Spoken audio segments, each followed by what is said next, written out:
The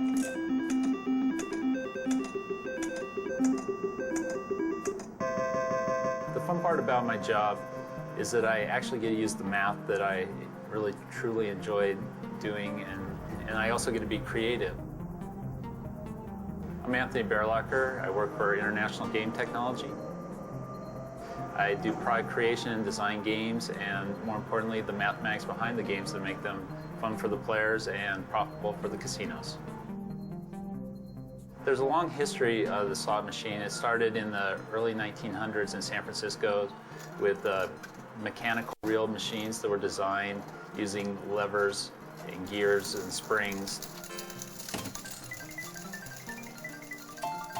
Those machines lasted for many decades until electricity and some technology started to be introduced into the games in the 1960s.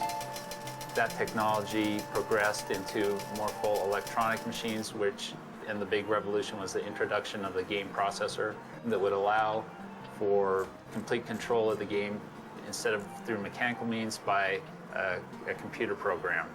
With that, the games changed dramatically because we could now vary the odds, whereas on an old mechanical reel, the number of symbols to create these different combinations was fixed.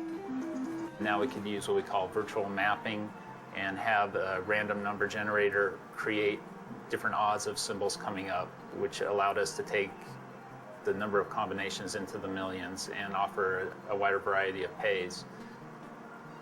We use Bernoulli's theory in a few different ways. A lot of it is in creating our formulas to do the calculations of the game. It's very helpful, especially a series of events coming together. We look at it and we'll determine what we expect the return to be for a series of games. It'd be very difficult to go through and in a rote manner figure out every possible combination.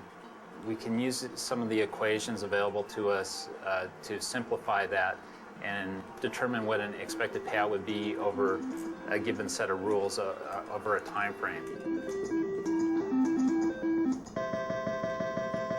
The slot machines are based off of a normal distribution of outcomes, which is associated with the random probabilities created. Although anything can happen on any given game, we can expect over a long run the payout percentage will progress towards its expected return or its mean. This is the Wheel of Fortune game, which is one of our most popular games and has been for over 10 years since the first versions of it were created.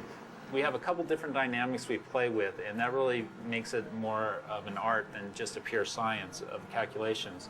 On the base game, again, each symbol has a probability that we define that the game processor controls. It picks random numbers through our random sequence once I spin the reels, and we'll determine which one of those symbols it wants to come up based on the probability we assign it.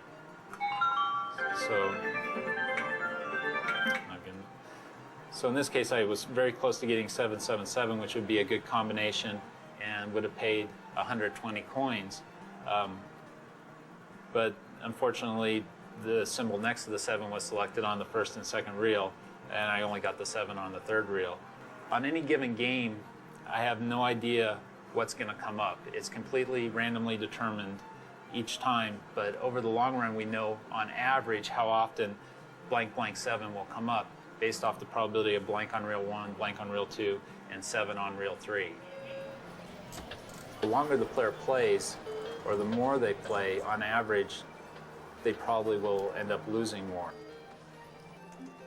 We're always looking for new creative concepts and ways to create gambling events so that the player has a chance to win some real good money, have fun, and be entertained.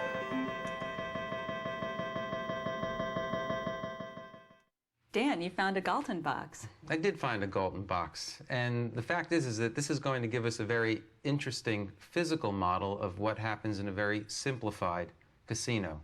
Because what we've been studying up to this point is just one measure of uncertainty, one measure of long-term behavior that is the mean or the expected value, something that we got out of the law of large numbers. But a casino, as you know, is much more interested in not just one number, but the variety of possibilities. They want to know that there's not too much fluctuation around that average behavior, because they don't want to go broke in finite time, for example. Exactly. So we might think about a simplified casino. Right. You flip a coin, and it's either heads or tails with 50-50 probability. So this is our casino in the sense that when it hits the peg, if it moves to the right, we can think of that as being a head, let's say, and the casino wins on a head. And if it moves to the left, then I win. That's a tail. And so what we're seeing at the bottom is really a summary of the number of moves to the right and to the left that tells you how many of those bets the casino won and how many of those bets I won. And so we've got our Galton board here, and this is each drop of a ball here. Why don't you drop one there? Sure. Okay, so it ends in the center. And if I start dropping several of them, I still haven't seen anything go too far from the center. And if you wanted to ever observe something hit the rightmost column, it would be the equivalent of hitting heads every time it hit a peg. Right. So we'd have to get about 30 sequences of only heads, in this case, to make it go all the way to the right, or only tails to make it go all the way to the left. So this is basically a physical illustration of how likely it is to get 30 heads in a row or 30 tails in a row.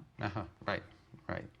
And so now we could play this game, and Bernoulli probably played this game with a, casino where we do many coin tosses, and so the number of pegs, number of levels of pegs goes to infinity, and ultimately what you get out of there is a very specific shape. And what it is a bell curve, also known as a Gaussian distribution. So the point is that these many decisions, again, in the limit, all give us a distribution of possible outcomes that look like the bell. Exactly. So we started out with total randomness, and now when we step back, we have a probability distribution that which has a very simple description, that randomness. In fact. So we started with total disorder, and now we have a well-defined shape that characterizes what the randomness will converge to. So we started with randomness, and now we have a beautiful finite description of it.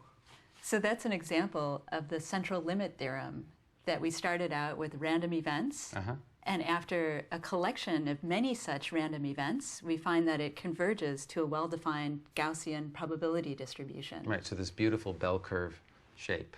And there are various bell curves, and each one of them will characterize what are so-called repeated, identical, and independent events. And it's not just for that simple example where we looked at heads and tails, 50-50. It's for many other kinds of probability distributions that they eventually converge to this bell curve. As much as we think the casinos and games of chance are places where probability is really important, that it's things like traffic where the frontiers of probability research lie at these days. Exactly. It brings us to some modern approaches. And there's a really simple model of traffic invented by three physicists, Beham, Middleton, Levine, called the BML model. And it's a really simple probabilistic model that shows beautiful self-organization and phase transitions and is really connected to car traffic. So think about having an infinite grid, and we're going to have a simple model. There's only two kinds of cars. You either want to go to the east and you're red, or you want to go to the north and you're blue. And we're going to let them alternate time steps. So on even seconds, all the red cars will try and move east, and they succeed as long as the site they want to occupy is empty. And on odd time steps, all the blue cars will try and advance in the same manner. Okay. So it's almost like a model of gridlock where you have a traffic light at each site, and the red cars go, and then the blue, and the red and the blue. And what's really amazing is if we start with low density of cars, we're just going to populate the grid at random. So just at every site where a car could be, we either put a car or we don't. So we'll flip a coin with some probability p. And if p is really low, we find that all the cars manage to get out of each other's way. And they all move with unit velocity, so they move every time they try to advance, they succeed. So they self-organize onto these stripes that don't interact with each other anymore. Okay, so if the probability of putting a car at every place is small, then we actually get these interesting patterns in movement. Is that right? Exactly, and you can see everybody getting to their destination with no congestion whatsoever. And that's something that we can prove mathematically? No, or is it just something that we observe when we see this these model. pictures? It's really a puzzle. And what's interesting is that if we start at very high densities, We don't get that kind of behavior at all. We find that everybody gets clumped into one big traffic jam, and no one can ever move again. So this is a phenomenon begging for a new kind of mathematics. Is that right? It is, and it's an example of a phase transition where we had free flow for low density and jam for high density. And it's really a function of what probability we threw the cars down with at random. At low density, free flow. At high density, jam. So that's the phase, free flow or jam. But there's a whole intermediate regime where we're finding tremendously interesting organized structures that organize from the cars themselves. So like moving jams somehow, is that right? Exactly. Jams, interfaces of jams that move throughout the space. So what's interesting is that we can actually achieve flow of traffic in a regime where people previously thought everything jammed. Oh, I see, because you get these clumps, but they're still moving. It doesn't matter. Exactly. So you're still getting movement. You're not getting gridlock. So it's really one of the challenges to probability theory is trying to understand how random initial conditions, and you saw how everything else was deterministic. So the only randomness here... Or deterministic in the sense of once you know where you start, then sort of what happens to you is fixed. If there's a space, I move. If there isn't a space, I don't move. So the dynamics is totally deterministic, and the only randomness came into how I flipped a coin to populate the lattice. And those kinds of problems are really major challenges to us right now in probability theory. Well, Raisa, thanks for taking us from the past of probability to the future of probability. And now why don't we see how things play out for Ray and the gang? 7. Traffic's clear, boss. Well, gentlemen, I think I'll call it a night. Good game, huh? Yeah, Ray. Pleasure having you by. You're a real lucky player, Mr. Ray. Well, I know the odds. It's an odd thing thinking about how to quantify uncertainty. None of us likes to think we're reducible to a single number or a single ball in a machine. But probability says, in fact, our actions aren't predictable, not on the individual level, but it also says we can make a mathematical model of uncertain behavior, attach formulas to it that can be processed on a computer, put numbers in, and come out with an understanding of a real-world event that we usually think of as random. Today, probability is a living, breathing, evolving field, not just a tool for game players. From mathematicians to stock analysts to scientists in all sorts of disciplines, they all work with probability, helping us make sense of the uncertainties in life. Boxcars, finally.